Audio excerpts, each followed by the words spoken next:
through the cracks. The sky wasn't supposed to look like this. I stood at the edge of a crumbling pier, staring up at the fractures stretching across the heavens.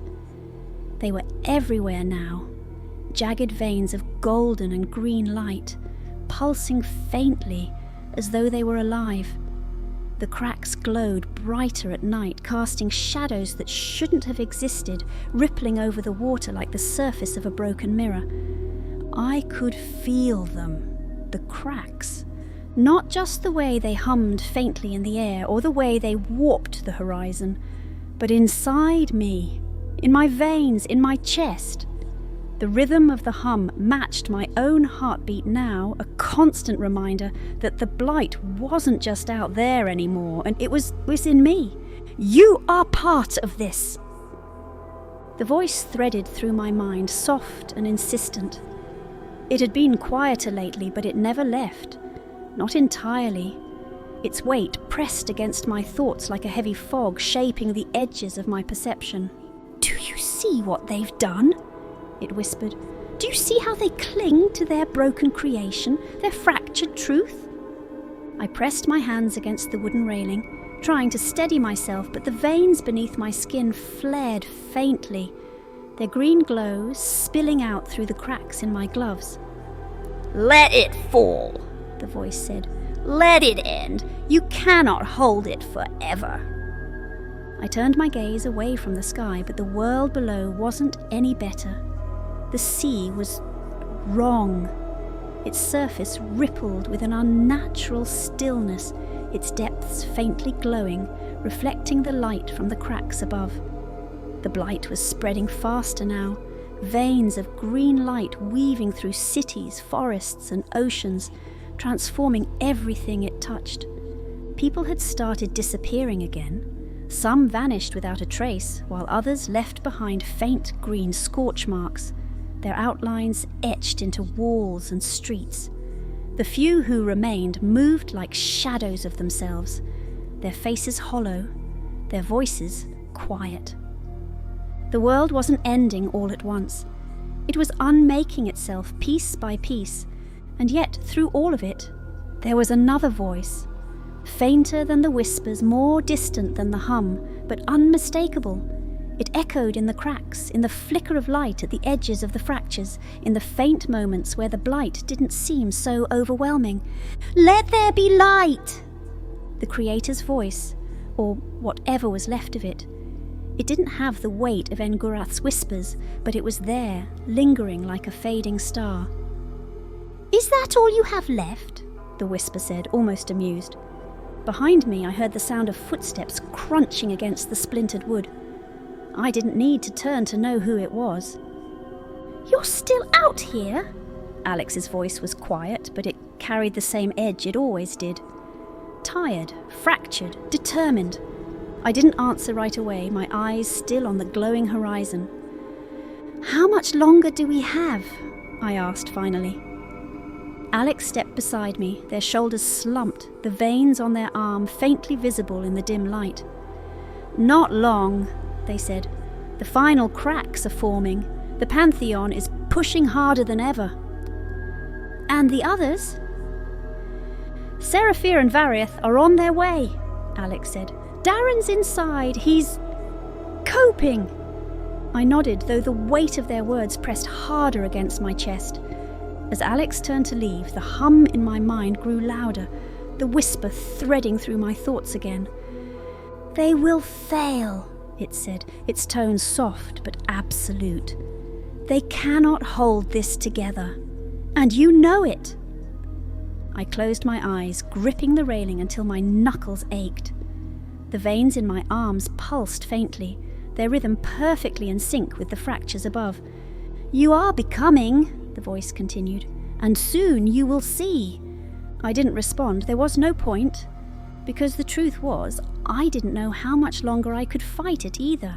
The monastery was older than anything I'd ever seen, its stone walls weathered by centuries of wind and rain. Green veins crawled along its outer edges, pulsing faintly in the dim light, but inside the air felt different. The hum was quieter here, muffled as though the walls held some lingering resistance to the blight. Alex had chosen this place as our meeting point, a sanctuary of sorts, though none of us believed it would last. "How does this place still stand?" Darren asked, his voice breaking the uneasy silence. Alex adjusted the strap of their bag, their fragment glowing faintly through the worn fabric. "Sanctuaries like this were built long before the veil began to fray.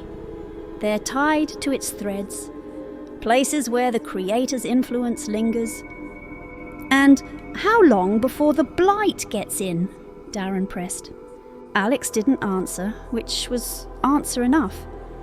I was sitting near a cracked window, staring at the faint glow of the cracks in the sky when the air shifted. It wasn't the hum this time, it was something else, something older. Seraphia appeared first, stepping into the room as though the fire had always been there. Their crystalline form glowed faintly, but their light was dimmer than I remembered, fractured at the edges. "You've gathered us just in time," they said, their voice ringing like a distant melody. Moments later, Vareth followed, their shadowed form rippling like liquid. Their pale, glowing eyes scanned the room before they settled on Alex. "You waited too long," Vareth said, their voice calm but sharp. "The final cracks are already forming." Alex crossed their arms, their jaw tight.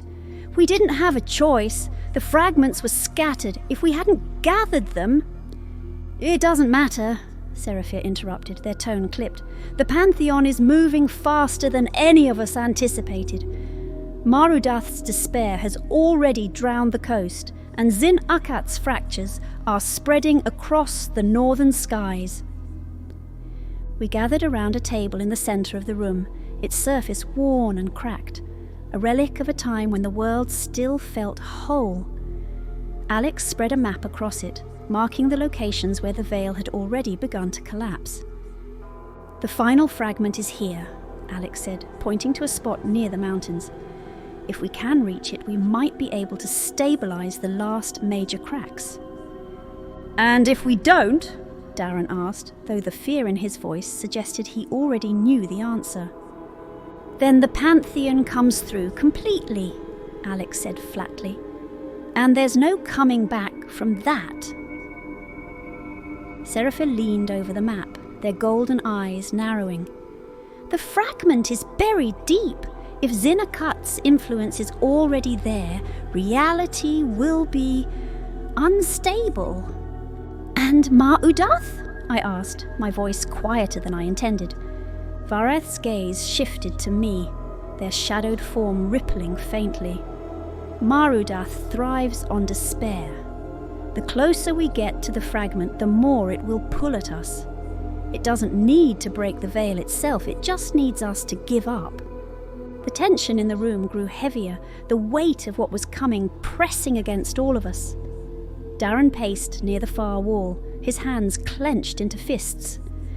"Oh, this is insane," he said finally. "We're just a handful of people going up against that." "We've always been outnumbered," Alex said, their tone firm but tired. "That doesn't mean we stop." "You don't get it," Darren snapped, turning to face them. "Jade's barely holding it together. You're breaking apart, and I'm just a guy with a crowbar." "Darren," I said softly, but he shook his head. "You're asking me to go up against gods, Alex. Gods, do you even hear how insane that sounds?" Before Alex could respond, Seraphia stepped forward, their light flickering faintly. "The Pantheon are not gods," they said, their voice resonating with quiet authority. "They are fragments of chaos, forces born from the absence of balance. They are vast, yes, but they are not invincible." "That doesn't mean we win," Vareth added, their tone even. "It only means we try." As the others argued, the hum in my mind grew louder, the whisper threading through my thoughts again. "Do you hear them?" it said, almost amused, clinging to their little plans, their broken truths. "It won't matter." I gripped the edge of the table, the veins in my arms flaring faintly.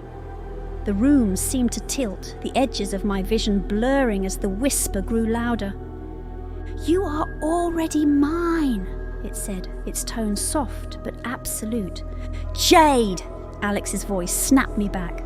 I looked up to see them staring at me, their face tight with concern. "You okay?" Darren asked, his anger replaced by worry. I nodded, though my hands were still trembling. "I'm fine," I lied. Alex didn't look convinced, but they didn't press. The road into the city had been barely passable, water rising above the cracked pavement, leaving deep pools that reflected the fractured sky. As we walked, the silence grew heavier, broken only by the faint hum that seemed louder now, more insistent. Alex had said the city was abandoned, drowned by Mar-Udath's influence, but it didn't feel empty.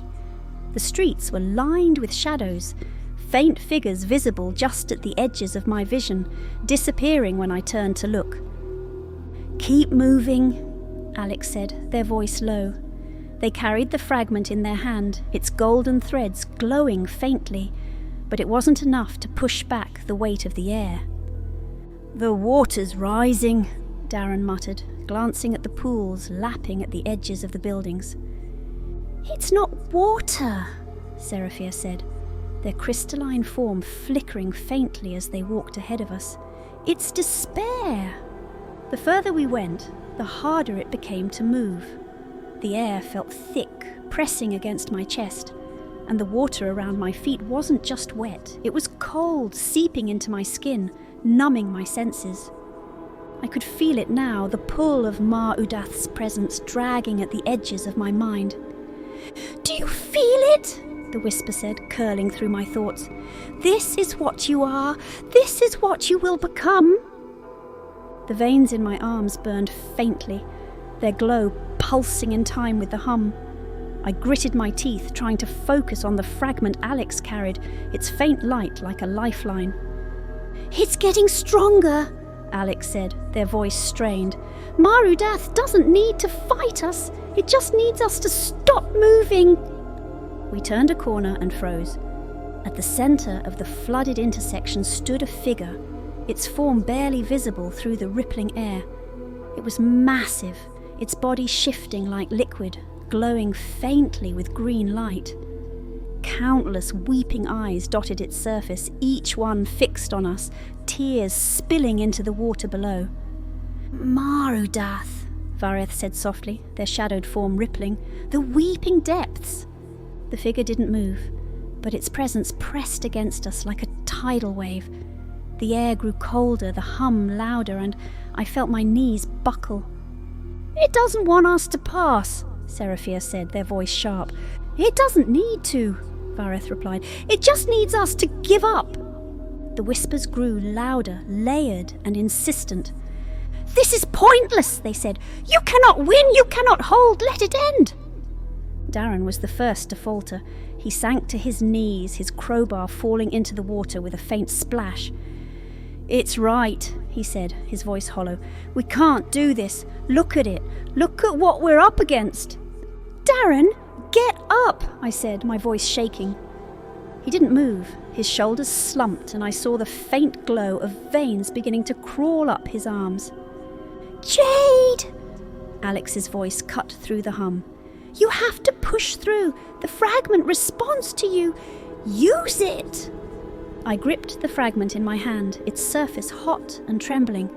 The veins on my arms flared brighter, the whisper growing louder. For a moment I wasn't standing in the city anymore. I was beneath the surface of an endless ocean. The water was black, cold, and filled with faint green light. Shapes moved in the distance, massive and slow, their outlines barely visible. And then I saw them, countless weeping eyes staring at me from the depths. "Do you see it now?" the whisper said, softer this time. "The futility, the stillness. You cannot fight the ocean." The weight of it pressed against me, dragging me down, and I felt myself sinking. The fragment flared in my hand, its golden light cutting through the darkness. The eyes recoiled, their tears dissolving into the water, and I felt the weight lift slightly. I gasped, finding myself back in the city, the water around my feet rippling as the fragment's light pushed outward. "Move!" Alex shouted, pulling Darren to his feet. "The fragment can hold it back, but only if we keep going." The massive figure at the centre of the intersection shifted, its weeping eyes narrowing. Tendrils of liquid shadow stretched toward us, slow but deliberate, leaving trails of glowing tears in their wake. We ran. The fragment's light flared brighter as I held it, its heat burning through my hand, but it was enough to keep the tendrils at bay. The streets around us blurred, the green veins pulsing wildly as the hum grew deafening. By the time we reached the edge of the city, my legs were trembling and my chest ached. The fragment in my hand was dimming, its golden threads flickering faintly. Ma-Udath's presence lingered behind us, heavy and unrelenting, but it didn't follow. Not yet. We didn't speak much after leaving the drowned city. Darren was quiet, his face pale, the faint glow of veins still visible beneath his skin. Seraphir and Vareth walked ahead, their forms shifting faintly in the dim light. Alex trailed behind, clutching their fragment, their movements stiff with exhaustion. The cracks in the sky grew more jagged as we moved closer to Zin Akat's domain. The golden light from the fractures was fractured now, breaking into shards that scattered across the ground like shattered glass. The air felt heavier here, not with despair like in Ma-Udath's influence, but with something sharper, more chaotic.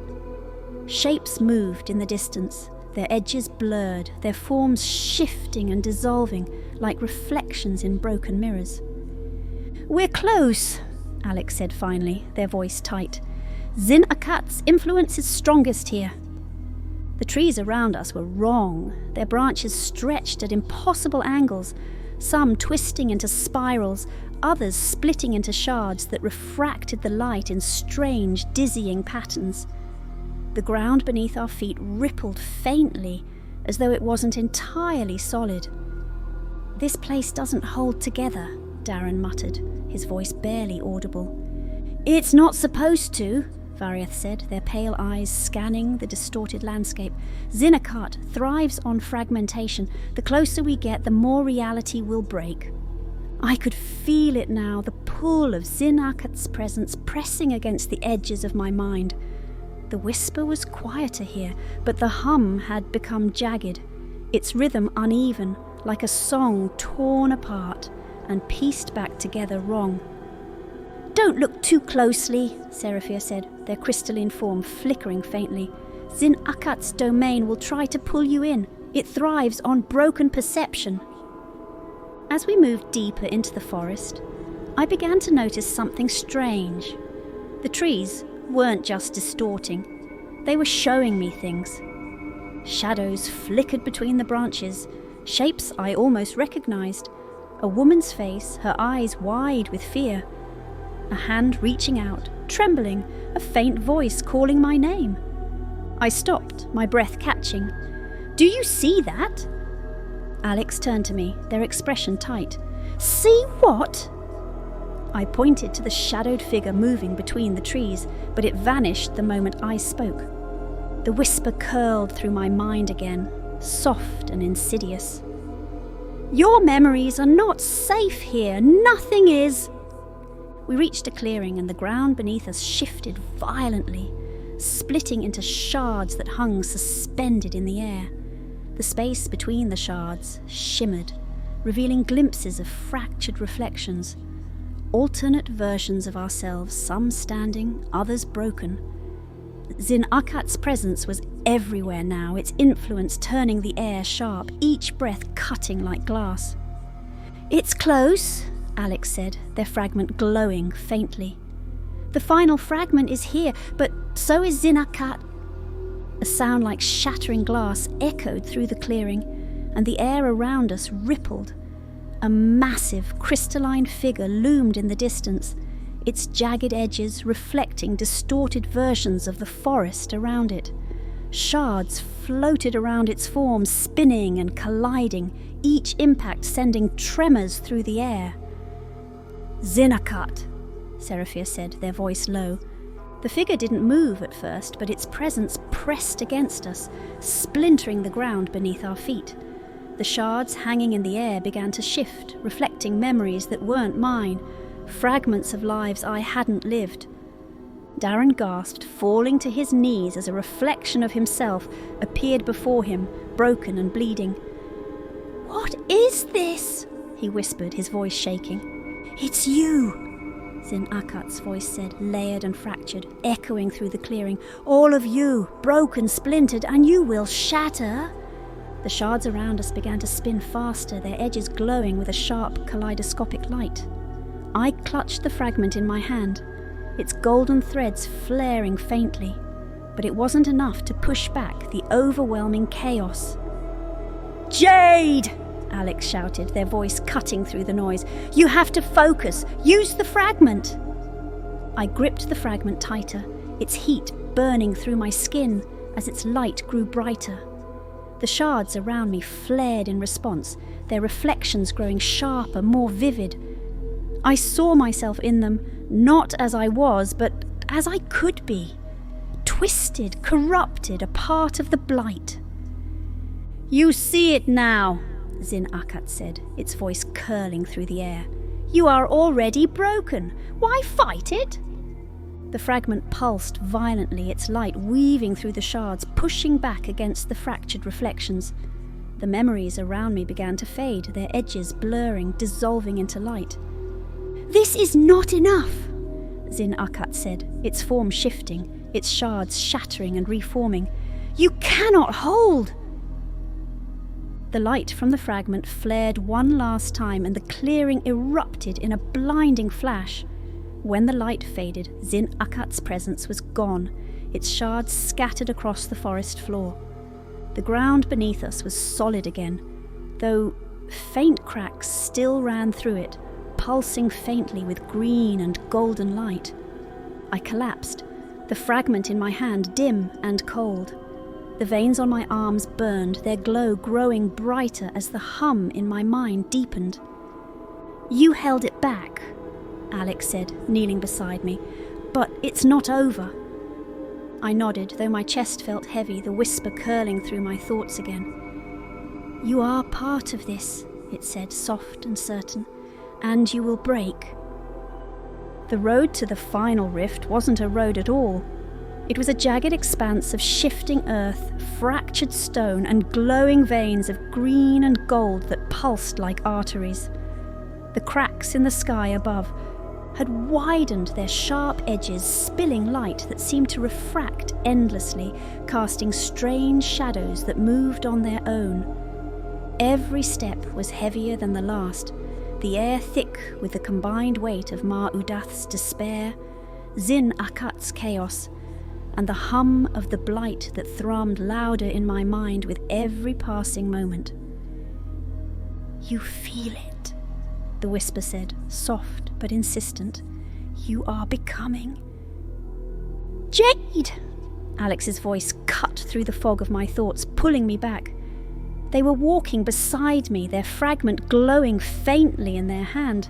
"How much farther can you go?" I wanted to say I was fine, but the veins glowing under my skin told a different story. "I can keep going," I said, my voice steadier than I felt. Alex nodded, but their eyes lingered on me a moment longer before they turned back to the fractured horizon. The rift wasn't visible yet, but its influence was everywhere. The world around us was crumbling, not in the way of old ruins or decay, but as though reality itself was falling apart. The ground rippled like liquid, shards of light hung suspended in the air, and the shadows stretched at impossible angles. Darren walked in silence, his crowbar gripped tightly in his hand. He hadn't said much since the forest, and the faint glow of veins on his arms hadn't faded.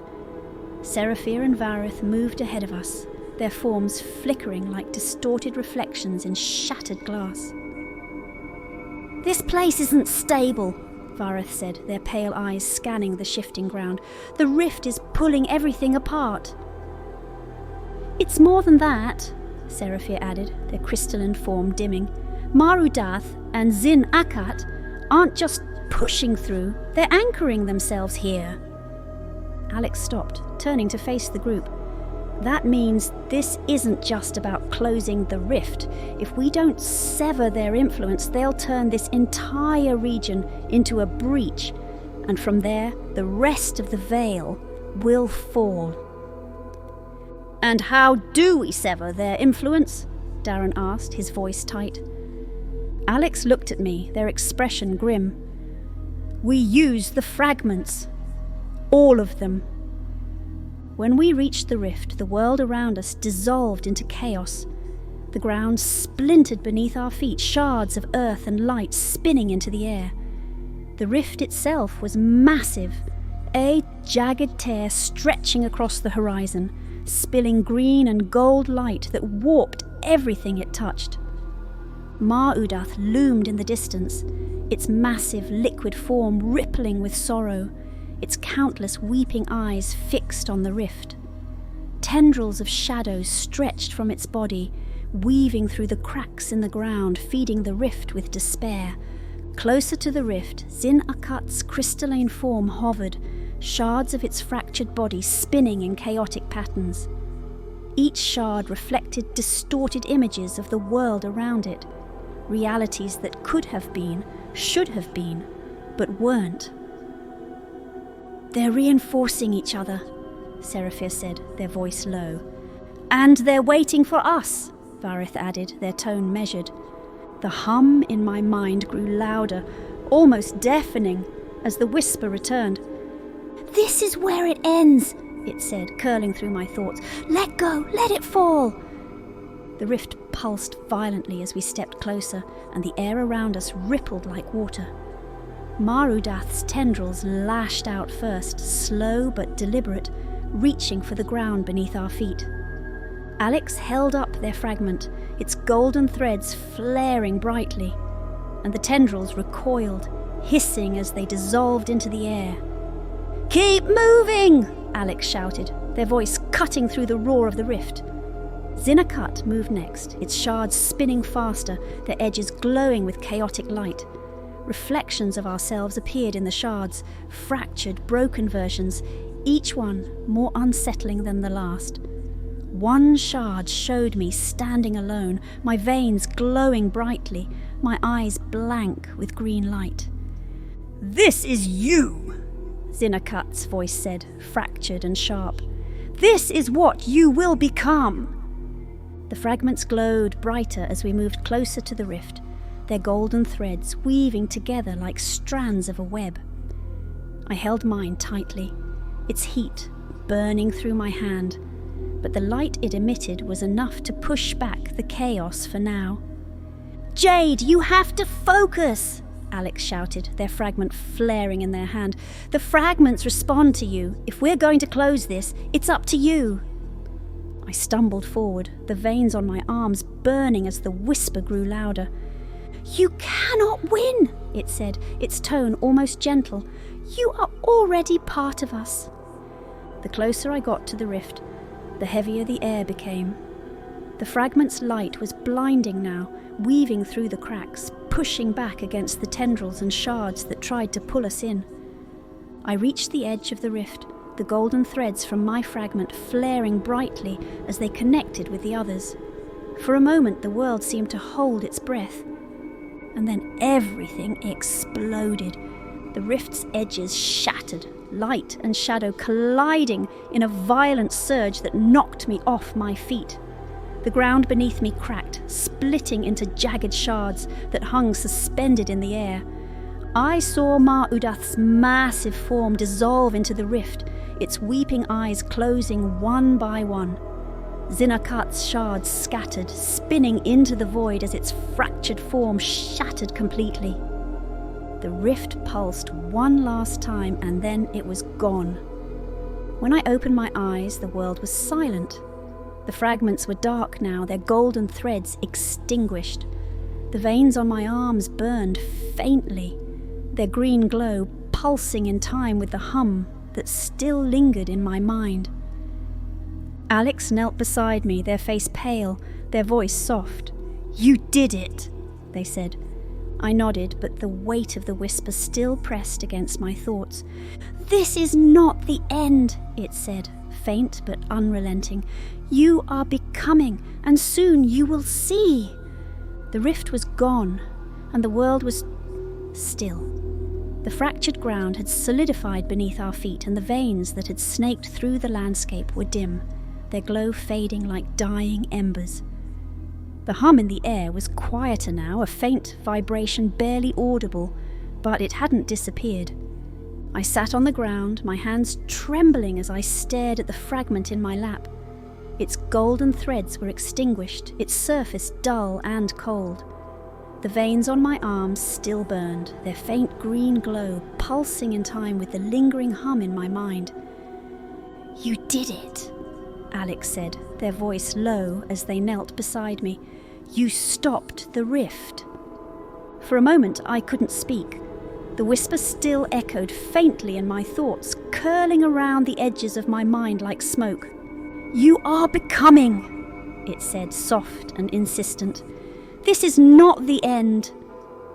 Darren leaned against a jagged rock, his face pale, his crowbar resting at his side. He looked like he hadn't slept in days, and the veins on his arms had faded but hadn't disappeared. "Did we actually stop it?" he asked, his voice tight. "Because it doesn't feel like it's over." Seraphir and Vareth stood near the edge of the clearing, their forms dim and fractured. "The rift is closed," Seraphir said, their tone cautious. "But the veil, it's weaker than ever." "We've delayed the inevitable," Varieth added, their pale eyes fixed on the horizon. "But the Pantheon's influence hasn't been eradicated. The cracks remain." "Then what was the point?" Darren snapped, his voice breaking. "What the hell did we just risk everything for if it didn't fix anything?" As the argument broke out, I felt the hum in my mind shift, and for a brief moment the whisper faded. In its place came another voice, fainter, softer, but familiar. "Let there be light." The words resonated through the clearing, faint but undeniable. Everyone stopped, their eyes turning toward me as the glow of the veins on my arms brightened faintly.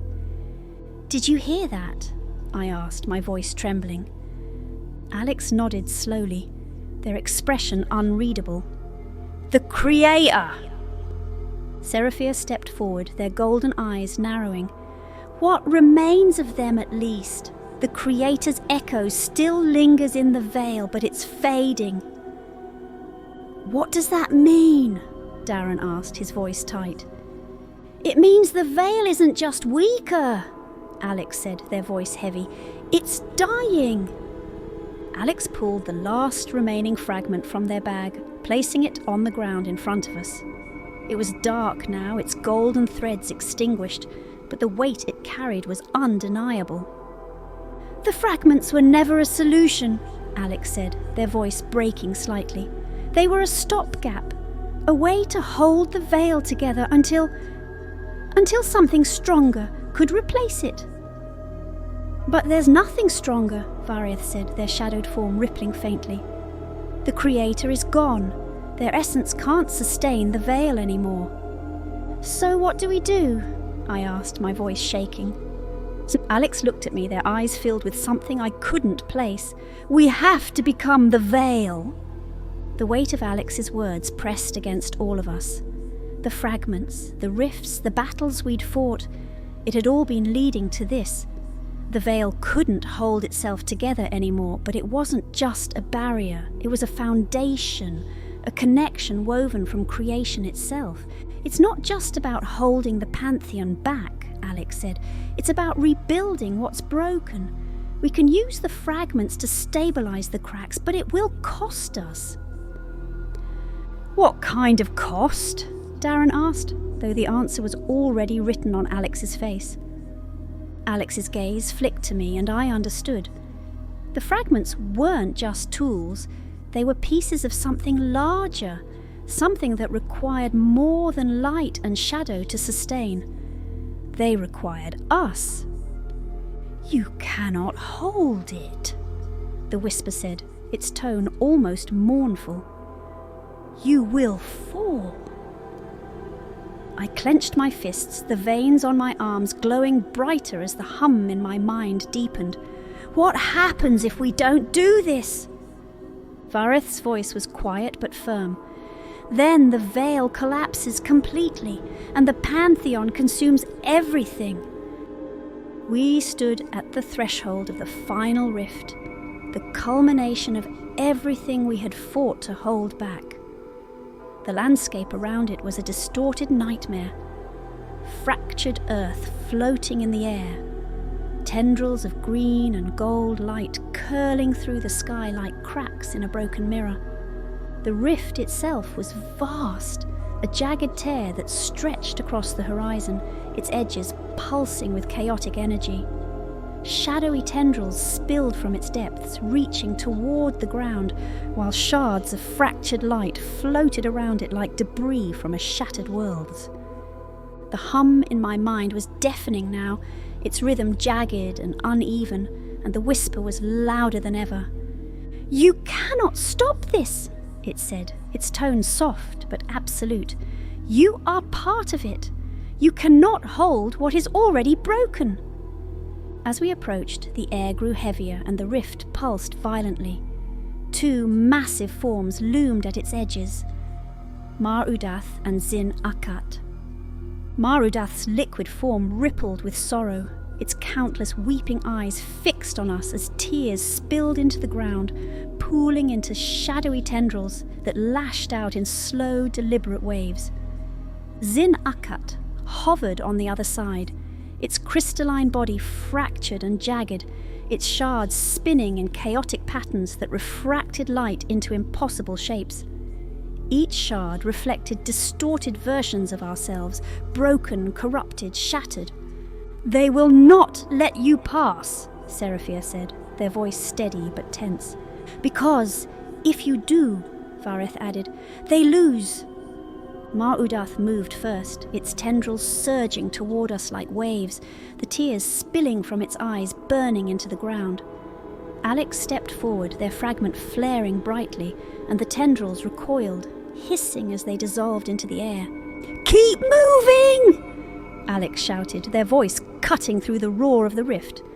Zin-Akat responded with a burst of shards, each one glowing with chaotic light. The shards slammed into the ground around us, their fractured reflections spilling across the air like broken glass.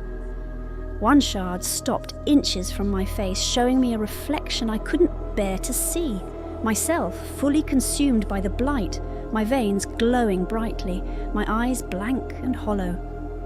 "This is what you are," Zin-Akat's voice said, fractured and sharp. "This is what you will become." The fragments glowed brighter as we moved closer to the rift, their golden threads weaving together in the air like strands of a web. I held mine tightly, its heat burning through my skin, but the light it emitted was enough to push back the chaos for now. "Jade!" Alex shouted, their voice urgent. "You're the only one who can connect the fragments! You have to stabilize the rift!" The veins on my arms flared brighter, their glow pulsing in rhythm with the rift's chaotic energy. The hum in my mind grew louder, and the whisper curled through my thoughts again. "You cannot win," it said, its tone almost mournful. "You will fall." As I stepped closer to the rift, the whisper faltered and the Creator's voice returned. "Let there be light!" The words resonated through the air, faint but steady, weaving through the chaos like a thread of clarity. The fragments in my hands flared, their golden threads stretching toward the rift, connecting with the others. Mar-Udath recoiled, its tendrils dissolving into the ground, and Zin-Akat's shards began to shatter, their fractured light dimming. But the rift didn't close, not yet. Alex stepped beside me, their fragment glowing faintly in their hand. Their face was pale, their eyes tired, but their voice was steady. "The veil needs more than fragments," they said softly. "It needs us." I looked at them, my chest tightening. "What are you saying?" Alex's gaze didn't waver. "The fragments are part of the veil, and so are we now. If we want to hold it together, we have to become part of it." Darren stared at them, his face pale. "You're talking about dying." "It's not death," Seraphia said, their golden light flickering. "It's transformation. To rebuild the veil, we must weave ourselves into its threads." "It's the only way," Vareth added, their shadowed form rippling. The rift pulsed violently, its edges shattering into shards of light and shadow. The fragments in our hands flared brightly, their golden threads weaving together like strands of a web. Alex turned to me, their eyes filled with something I couldn't place, hope, fear and resignation all at once. "Jade, it's your call. You're the one the veil responds to. If you do this, you can hold it, but you won't come back the same." The hum in my mind grew louder, the whisper curling through my thoughts one last time. "Let it fall," it said, almost pleading. "Let go." The Creator's voice whispered faintly, barely audible beneath the chaos. "Let there be light." I gripped the fragment tightly, its heat burning through my skin, and stepped into the rift. The golden threads flared, weaving through the cracks, pulling the veil together as the Pantheon's influence dissolved into the void. The light consumed everything, Mar-Udath, Zin-Akat, and finally me. And then there was silence. The cracks in the sky were gone. I stood at the edge of the same crumbling pier where it had all begun, staring up at the heavens. They were whole again, not perfect, but whole. The jagged fractures that had once glowed with golden and green light were now faint scars, fading into the endless expanse above. The sea below was still, its surface reflecting the sky like glass. The green veins that had snaked through the world were gone, leaving behind only faint, twisted patterns in the earth where they had once been. The world was healing, slowly, painfully, but healing. People were beginning to return to the cities, though they moved cautiously, as if afraid the cracks might reappear. Some spoke of dreams, faint whispers of tendrils and eyes that lingered in their minds, but most didn't remember what had happened. Or maybe they just chose not to. I hadn't seen Darren since the rift closed. He'd left before dawn, muttering something about needing to find his own path, his crowbar resting against the wall of the monastery where we'd last camped. I couldn't blame him. After everything we'd seen, I wasn't sure how any of us could stay the same. The hum in my mind was gone now, replaced by something else. A quiet weight, a faint presence that pulsed through me like a second heartbeat. The veins on my arms no longer glowed, but their faint scars remained, twisting beneath my skin like threads of a tapestry I couldn't see. "You are part of it now," the whisper had said, and they were right. I could still feel the veil, its threads woven through me, connecting me to the world in a way I couldn't fully explain. It was fragile, delicate, but it held. For now, Alex hadn't returned either. When I stepped into the rift, I'd felt them beside me, their fragment weaving into the veil alongside mine. Their voice had been the last thing I heard before the light consumed us.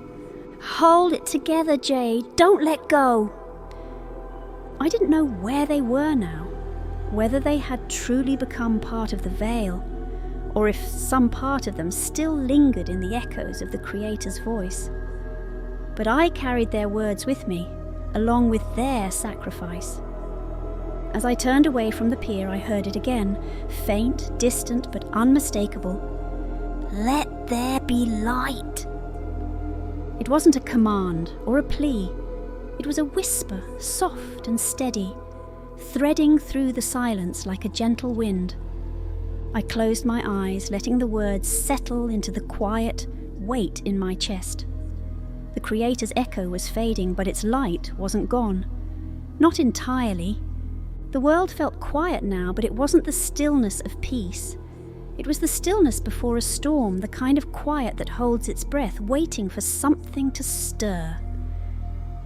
As I walked away from the pier, I felt it, the faintest pulse of something beneath my skin.